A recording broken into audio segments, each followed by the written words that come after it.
Welcome back to the deep dive. We're doing something a little different today. Usually when we talk about history or global trade or even engineering, we tend to focus on the winners. Right. The big players. The cities that grew into megacities, the ports that became Singapore or Rotterdam. But today I want to take you to the edge of the Indian Ocean, to a place that is a complete paradox. It's a city built entirely for war. Designed to kill people, that is now famous for leisure.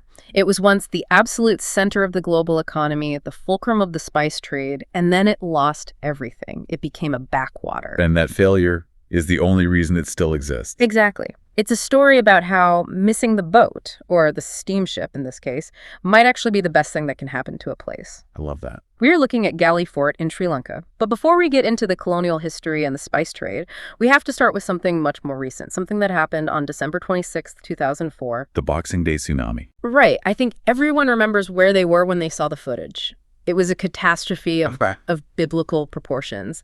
And Galle was right in the crosshairs. It was devastating. And if you look at the geography, Galle is on the southwestern tip of Sri Lanka. Right on the point. Right on the point. Yeah. The wave came roaring in across the Indian Ocean, and it hit the modern town of Galle, the new town, with absolutely zero mercy. We are talking about concrete buildings, bus stations, markets, bustling commercial districts. All modern stuff. All of it. They were just bulldozed. The water didn't just flood them, it erased them. The loss of life was horrific. But then you have this other part of town, just a few hundred meters away. There's this rocky promontory jutting out into the sea, and sitting on top of it is this 17th century fortification. And the reports from that day are mind-blowing. It is one of those moments where history suddenly becomes very, very functional. You have these massive ramparts built by the Dutch hundreds of years ago, constructed out of coral and granite. We'll get into the coral part later because that's fascinating. Oh, it is. Yeah. But these tsunami waves, which had just demolished modern engineering in the new town, crashed against these old walls. And the walls won. They held. The historic district inside the fort, this UNESCO World Heritage Site, suffered almost no damage from the water. Incredible. The walls were designed to stop cannonballs and invading navies, but they ended up stopping the ocean itself. It really puts the fort in Galle Fort. It's not just a tourist attraction, it's a machine that still works. It still works. And that's what we are unpacking today. How did this massive European fortress end up on a tropical island? Why was it so important that 3 different empires fought over it? And how did it survive to become what the sources call a living testament to resilience? It's a fascinating case study. Yeah. And to understand Galle, you have to understand the concept of a palimpsest. A palimpsest, that's a manuscript, right? Where you scrape off the old ink and write something new over it. Exactly. In the ancient world, parchment was expensive. So you'd erase a text and write a new one, but the old words would still leave a faint trace underneath. Okay, I see where you're going with this. Galle is a geographical palimpsest. You have a layer of Portuguese influence sitting under a heavy layer of Dutch infrastructure, topped with British modifications. And all of that is resting on this ancient indigenous foundation of global trade. That's it. And it's not just layers of paint, it's layers of people, religion, and architecture. You walk down the street and it feels like a European city that got lost and decided to settle down in the tropics. But before the Europeans showed up with their compasses and their cannons, Galle was already a massive deal. We need to look at the geography to understand why. It's a rocky promontory, about 36 to 52 hectares, depending on what you include. It's surrounded by the ocean on 3 sides. Which makes it a natural choke point. It's a perfect defensive position. But more than that, look at where it is in the world. The Indian Ocean? If you are sailing from the west, say from Arabia or Persia to the East China or the Malay Archipelago, you have to pass Sri Lanka. It is the toll booth of the Indian Ocean. There's no getting around it. You can't. And the ancients knew this. Which brings us to the Tarshish hypothesis. I was looking at this in the notes. This feels a little bit like 19th century fan fiction to me, but walk me through it. It is a bit of colonial romanticism, certainly, but it was a very popular theory in the 1800s, championed by scholars like Sir James Emerson Tennant. Right. The idea was that Galle is the biblical city of Tarshish. This is where King Solomon's fleets were supposed to have gone to fetch gold, ivory, gems, and peacocks. Peacocks, that's a very specific shopping list. It is. And the smoking gun for these Victorian scholars was linguistics. The Hebrew word for peacock is tuki. Okay. And the Tamil word used in Sri Lanka is toki. They looked at that similarity and said, aha, Solomon was here. Is there any archaeological evidence for that, or is it just guys with pith helmets trying to make their colony feel, more important in a biblical sense? Hard archaeological proof of King Solomon walking the ramparts? Yeah. No, definitely not. But the theory itself matters because it speaks to the reputation of the island.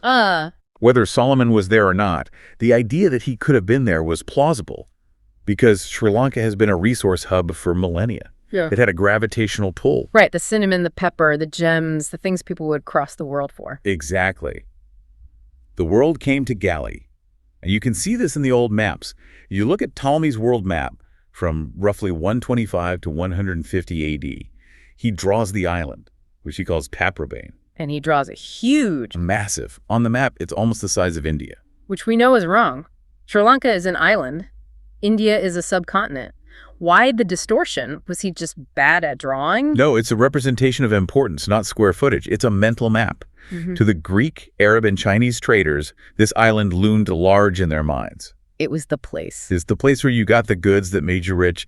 It took up a huge amount of mental space, so it took up a huge amount of map space. There's a quote from a 6th century merchant, Cosmas Indicopoulos days, who called it the port of call of the Levant. Right. Levant, referring to the Eastern Mediterranean. He was describing Galle as a transshipment hub. A meeting point. A meeting point. Ships from Persia and Ethiopia would come in from the west. Ships from China and Southeast Asia would come in from the east. They would meet in Galle, swap cargoes, and turn around. It was the FedEx hub of the ancient world. So you didn't have to sail all the way to China. You just had to sail to Galle. Precisely. It was the meeting point of the Silk Road and the spice routes. It saved you months, maybe years on a round trip. And speaking of China, we have to talk about the trilingual inscription. This is probably the most surprising artifact in the entire deep dive for me. It completely upends the idea that globalization is a modern invention. It is a stunning piece of history. This is a stone tablet discovered in 1911 near Cripps Road in Galle.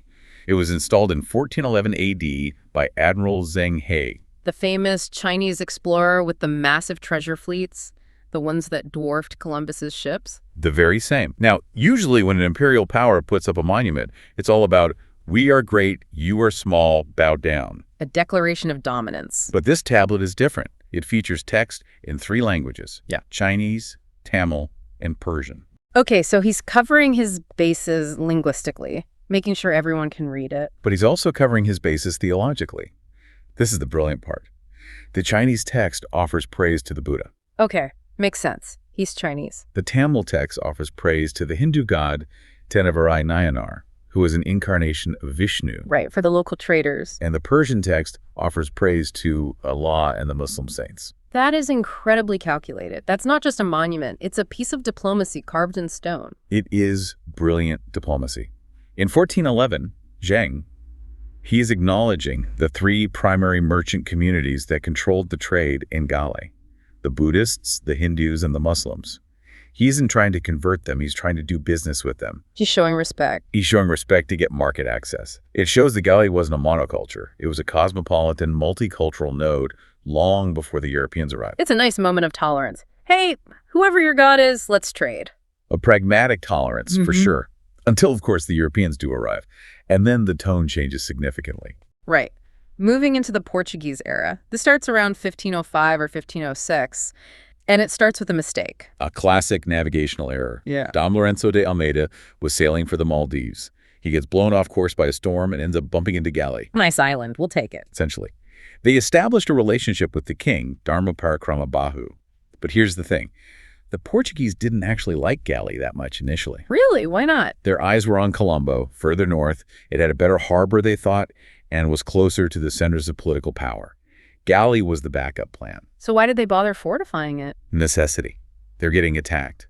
The Sinhalese kings, specifically King Raja Singha in the late 1500s, were not happy about these interlopers. After a few sieges, the Portuguese realized, okay, if we want to keep this foothold, we need walls. But the Portuguese fort wasn't the stone giant we see today, right? This was version 1.0. Oh, very much so. They called it Santa Cruz de Gale. Yeah. It was a bit slapdash. Mud banks, palm trees, wooden palisades. So earthworks, basically. Exactly.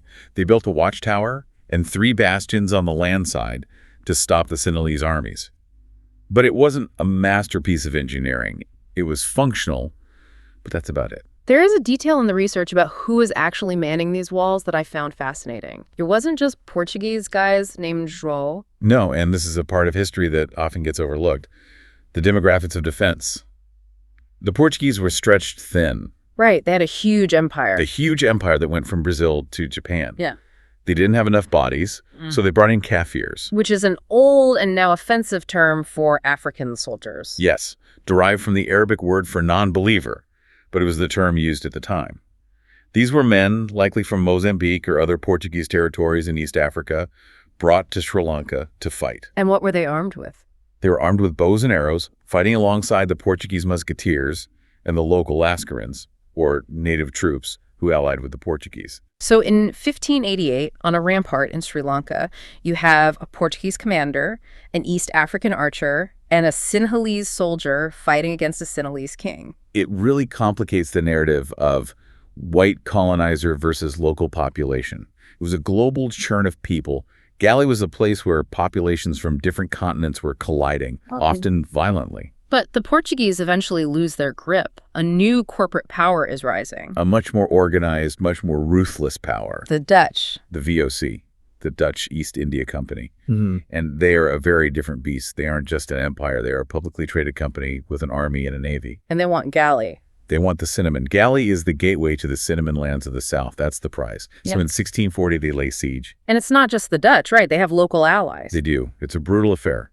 Commander Coster leads 2,500 men, but they are actually allied with the King of Kandy, Raja Singh II. The enemy of my enemy is my friend.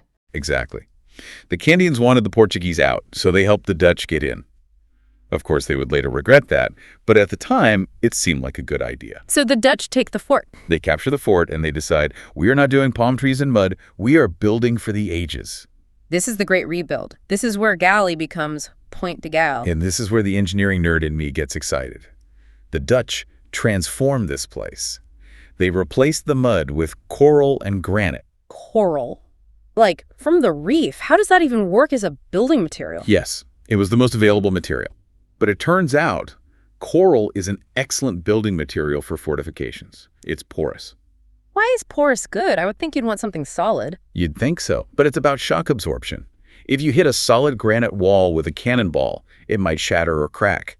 Coral, because it's porous, absorbs the impact. It's like a crumble zone in a car. So it actually makes the wall stronger against cannon fire. Much stronger.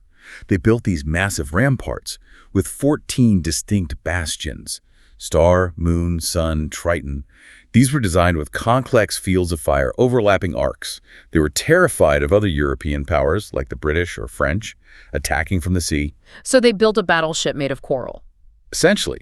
But they didn't just build a fort. They built a city inside it. And they brought their Dutch obsession with order. The grid. The grid. If you look at an aerial view of Galle Fort today, it looks like a chessboard. Rectangular blocks. This is very different from the organic winding streets of a traditional Asian city or even the medieval Portuguese settlements. This was planned, imposed. And they brought their plumbing. Now, I know talking about sewers isn't usually the highlight of a deep dive, but the notes make a big deal about this. The Dutch sewer system in Galle was apparently revolutionary. It was a marvel of hydraulic engineering. You have to imagine the context. 17th century tropics. Disease is the biggest killer. Malaria, cholera, dysentery. Sanitation is national security. So what did they do? How did it work? They built a flushing system powered by the tide. They constructed a network of brick-lined drains under the streets, all sloping gently towards the sea. Okay. At high tide, the seawater would rush into the system through sea gates, flooding the drains. Okay, so the system fills with water. And then as the tide recedes, it creates a vacuum effect. It sucks all the water and the waste back out to sea. It was an automated, twice-daily flush powered by the moon. That is incredibly smart. No pumps, no electricity, just gravity and the moon. Well, they did have one pump. On the Triton Bastion, they built a windmill to power a pumping station for fresh water.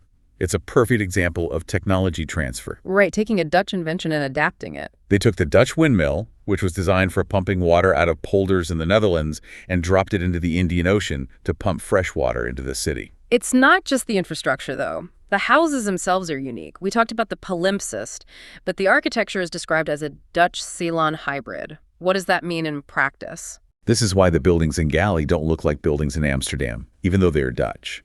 In Amsterdam, you were trying to keep the heat in. In Galle, you are desperate to keep the heat out. So how did they adapt? What are the key features? They invented or adapted the veranda. In a Dutch house in Galle, you have a long, open, shaded space facing the street. It acts as a buffer zone. A social space, almost. A social space, yeah, where you can sit and watch the world go by. But it keeps the direct sun off the main walls of the house. And the roofs are massive. Huge overhanging eaves. They stick out several feet to protect the walls from the monsoon rains. If you didn't have them, the limestone plaster would just wash away in a season. And inside? Inside, they included internal courtyards, patios. For ventilation. Yes, hot air rises. If you have an open courtyard in the middle of the house, it acts like a chimney.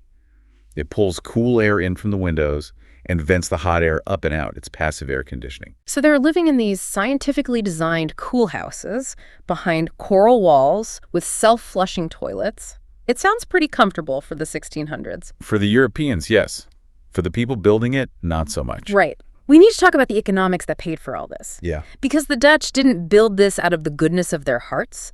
They built it for cinnamon. Cinnamon was the oil of the 17th century. It wasn't just a flavor for your latte. It was a preservative. Which, in a world without refrigeration, is everything. It's everything. Spices were how you kept meat from rotting. It was used in medicine. It was a status symbol. And the best cinnamon in the world, true cinnamon, Cinnamon marum, grew in the south of Sri Lanka. And the Dutch locked it down. A total monopoly. They created a cinnamon department. It was a full-blown bureaucracy. They moved away from just collecting wild cinnamon in the jungle and started creating plantations to control the supply. So they industrialized it. They did. And they enforced the monopoly with extreme prejudice. If you were caught trading cinnamon without a VOC license, the punishment was death. That is intense. That was a serious business. Galle was the export hub. Until the 1840s, cinnamon was the island's economic engine. But it wasn't the only thing. The sources mention elephants. I saw that. Exporting elephants, that seems like a logistical nightmare. It was a major industry. They captured wild elephants in the jungles, kept them in stables at the nearby Matara fort, and then shipped them out of Galle to India.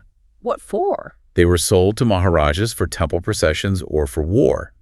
An elephant was the 17th century equivalent of a tank. Imagine trying to load a panic elephant onto a wooden sailing ship in a rocky harbor. I can't even imagine. And speaking of the people involved in this trade, we'd have to talk about the social fabric. Who were the burghers? The burghers are essential to understanding Galle. The VOC employees were almost exclusively men. They came to Ceylon for years at a time. Right. Naturally, they formed relationships with local women, or women of mixed Portuguese-Asian descent. The children of these unions became known as the burghers. So they were a mixed-race community. Yes, and they became a distinct social class. They spoke Dutch, and later English. They were Christians, but they were of the island. They became the clerks, the lawyers, the middlemen who made the colonial administration work. They bridged the gap. They bridged the gap between the European rulers and the local population. You can still see their legacy in the church, right? The Groot Kerk. The Dutch Reformed Church. It was built in 1755, has a great backstory. It was built as a thank offering by a commander of Galle who had been trying for years to have a child. His wife finally gave birth to a daughter, and he built the church in gratitude. That's a grand gesture. It is. It stands on the site of an old Portuguese convent. And if you go inside today, the floor is paved with gravestones. Paved with them. So you were walking on the dead. Literally. These are the tombstones of the VOC officials and their families. It's a very somber, very Protestant reminder of mortality. You are walking on history. But there is a darker side to the population, too. The slaves. We cannot ignore that. The Dutch brought in around 15,000 Africans, mostly from their other colonies, to build the fortifications and work the docks. To build the very walls we've been admiring. Yes. They lived in slave quarters, often near the Star Bastion. The beauty of Galle, the intricate stonework, the grand houses that was built on the backs of enslaved labor. It was a city of extreme wealth and extreme exploitation. It seems like every golden age has that shadow. Almost always. So we have this thriving, fortified, wealthy city. But there was one problem, the harbor itself. The sources call it the graveyard of ships. This is the irony of Galle. It was the most important port, but it was also one of the most dangerous. Why? What was the issue? Rocks. Submerged reefs. Unpredictable currents. The entrance to the harbor is tricky. You couldn't just sail in. You needed a local pilot to guide you through the channel. And even then? And even then, the margin for error was razor thin. One wrong move, one gust of wind, and you were on the rocks. The notes mention a few specific shipwrecks that maritime archaeologists have found. They call them time capsules. They are. Because when a ship sinks suddenly, it preserves a moment in time perfectly. Take the Hercules, for example. It sank in 1661. What happened to it? It was a yacht carrying cargo from Batavia, modern-day Jakarta. The pilot guided it out of the harbor. He gets to the edge of the safe zone, steps off the ship onto his boat, and thinks, job done. Clocked out for the day. Literally moments later, a crosswind hits the sails. The ship pivots and smashes right onto the rocks. Oh, that is tragic. So close. A total loss. When archaeologists dove on the wreck, they found 31 iron guns and a bronze bell near Gibbet Island. It's all still down there. And then there's the Avondster. That story seems even more avoidable. The Avondster, which means evening star, was originally a British ship that the Dutch had captured. In 1659, it was anchored inside the harbor. Safe, right? You would think. What could possibly go wrong? But during the night, it slipped its anchor. The crew was likely asleep or not paying attention. The ship just drifted quietly until it hit the coast and wrecked. That is just negligence. Or exhaustion. These sailors were worked to the bone. The Avondster is interesting because it wasn't a big intercontinental ship. It was a regional workhorse. So it tells a different story. A different story. It was carrying areca nuts and soldiers. It gives us a snapshot of the local inter-Asian trade, not just the big treasure fleets going back to Amsterdam. And the Dolphin, that's the third one. The Dolphin in 1663. This poor ship was doomed before it arrived. It was leaking badly at sea. The crew had been pumping water for days nonstop. They were physically broken. Just trying to make it to port.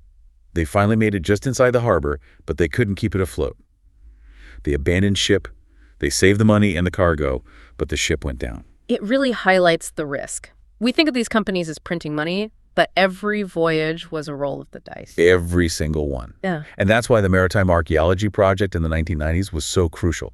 The Western Australian Maritime Museum teamed up with Sri Lankan agencies to map the harbor floor. Using sonar. Magnetometers and side-scan sonar. They found these wrecks and set up a conservation lab. You have to understand, you can't just pull an iron cannon out of the ocean after 300 years. Why not? What happens? It will disintegrate. The salt has compromised the metal structure. Yeah. As soon as it dries out and hits the oxygen, it turns to dust. You have to keep it wet and treat it with chemicals for years to stabilize it. So Galle survives the rocks, it survives the Portuguese, it survives the Dutch, and then in 1796, the British arrive. The final layer of the palimpsest. Right. The British took over during the Napoleonic Wars. They captured Colombo, and a week later they took Galle. Did they have to siege it? Was it a big battle? Not really. The Dutch saw the writing on the wall, but the British were pragmatic. They didn't tear down the Dutch fort. It was a perfectly good piece of military hardware. They just rebranded it. Rebranded? What do you mean? Literally. They went to the gates, took down the VOC emblem, the logo of the Dutch East India Company, and put up the British coat of arms, the lion and the unicorn. Under new management. Exactly. They made some practical changes. They opened the main gate in 1873 between the moon and sun bastions to handle more traffic. Right, for carts and things. And they built the lighthouse, the one everyone takes selfies with today in 1939. And they built All Saints Anglican Church. Which looks very different from the Dutch church. Completely. It's Gothic revival, pointed arches, stained glass, very Victorian. It stands there looking very English, right next to the austere, solid Dutch church. It's a visual clash of empires. But then the music stops. The British era is where Galle loses its crown. Why? What happened? One word. Steam. The steam engine. The Industrial Revolution killed Galle as a major port. Steamships needed coal, massive amounts of coal. A ship like the Ida Pfeiffer burned a ton of coal every single hour. That is a lot of shoveling. And to refuel a ship in Galle, you had to anchor out in the harbor. Then men had to row small boat sliders out to the ship, loaded with coal sacks, and pass them up by hand. That sounds incredibly inefficient. It was slow, backbreaking, and inefficient. Galle didn't have a pier where a big ship could just dock and load up. So it was a logistics bottleneck. A huge bottleneck. And then, in 1869, the Suez Canal opened. Which meant more ships? More ships and bigger ships. The new generation of steamers were heavy. They had a deep draft. And Galle's harbor was full of those rocks and reefs we talked about. It was too shallow. It just couldn't handle the modern vessels. So the British had a choice to make. Fix Galle or move. This was the Gregory coup debate. Governor Sir William Gregory looked at the situation and basically said, it is futile. He argued that dredging out the rocks in Galle was a waste of money. He pushed to build a massive artificial harbor in Colombo instead. And he won. He won. By 1884, Colombo became the main port of Ceylon. All the shipping lines, all the investment, all the jobs moved north. Galle fell into what historians call a commercial slumber. And this is the twist. This is the part I love, the silver lining. Yes, because the money moved to Colombo, the developers moved to Colombo. Right. In the 20th century, when other Asian cities were tearing down their old colonial buildings to put up glass towers and shopping malls, no one bothered with Galle. There was no money to modernize it. So the poverty preserved it. Neglect preserved it. It was frozen in time. The Dutch houses stayed standing because no one could afford to replace them. The street plan remained because there was no traffic to justify widening it. Which brings us to the modern day. In 1988, UNESCO steps in. They recognized that this wasn't just a fort. It was a unique urban ensemble. It showed the interaction of European architecture and South Asian traditions over 4 centuries. So they listed it as a World Heritage Site. But the cool thing is, it's not a museum. It's not like visiting Pompeii, where everyone is dead. Right. It's a living city. There are courts, schools, administrative offices. People live there. There are about 300 to 400 houses inside the ramparts. You see kids walking to school, lawyers going to court, people buying fish. It's a real place. And that multicultural mix is still there. Yeah, absolutely. And the best example is the Miran Juma Mosque. That building confuses me every time I see it. It looks like a Baroque cathedral. It's amazing. It was built in 1904. It has these Victorian and Baroque details, columns, arches. It looks like a church. But then you look closer and see the Arabic script and the crescent on top. So it's a mosque that looks like a church. It's a mosque that looks like a church, sitting in a Dutch fort in a Buddhist country. It is the perfect symbol of Galle. But it's not all perfect preservation. There is a new threat. Tourism. Gentrification. Since the 2000s, and especially after the Civil War ended, Galle has been discovered. It's the poster child of Sri Lankan tourism.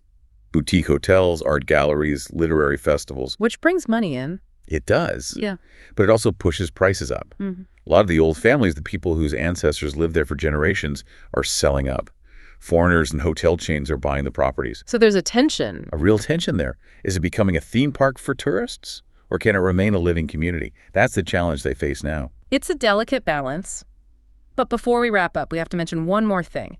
If you are a sports fan, Galle is holy ground. The Galle International Cricket Stadium. I've seen pictures. It's right next to the fort. It is bordered by the ramparts. If you are sitting in the sands, you have the Indian Ocean on one side and this towering 17th century fortress on the other.